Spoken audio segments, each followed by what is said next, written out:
You know, I'm a very big supporter of year-round E-15. I do think that has the potential. One, it supports our growers, as you know. More ethanol mix into our gas at the pump for our light body vehicles is a win in a number of ways. It is the support for our growers.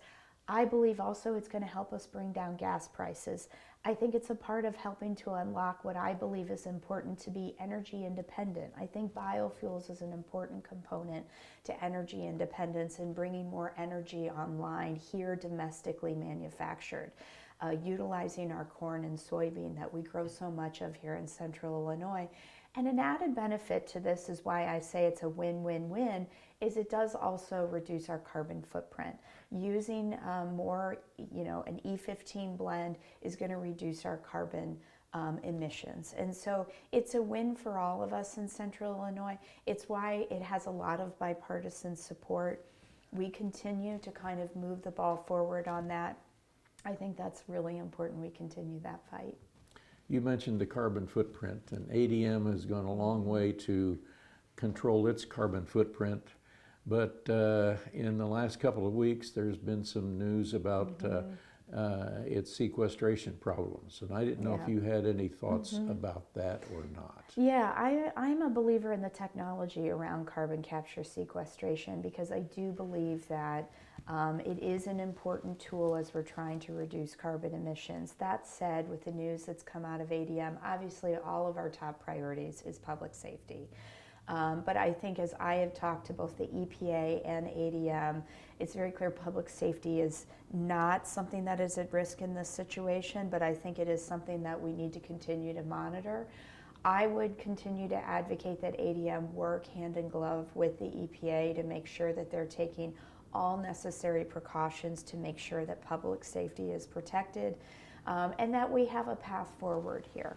And I think I've heard from both EPA and ADM that collaboration and that work together is happening. So that is positive. But I think overall, I think that utilizing things like carbon capture technologies is important as we're looking at agricultural innovation and how we're reducing our carbon footprint. There are other biofuel manufacturers that I visited to see firsthand that are making their own wells directly on their property. So I do think that is an important thing that is happening. And obviously with the pipelines, you have to balance private property rights, which I know can be very upsetting to some of the farmers. Balancing that with our need for more energy production. That is something that I'm really hoping to work on in the next Congress, to be honest, is making sure that we are looking at things like permitting reform to really unlock more energy sources onto our electric grid. We need that moving into the future. And so pipelines are something that, very sensitive. We have to be balancing, obviously, consumers, public safety. The Muhammad Aquifer is obviously I pay a lot of attention to and making sure we're protecting that. So balancing all of that with also the need for more energy production and the transition to a clean energy economy.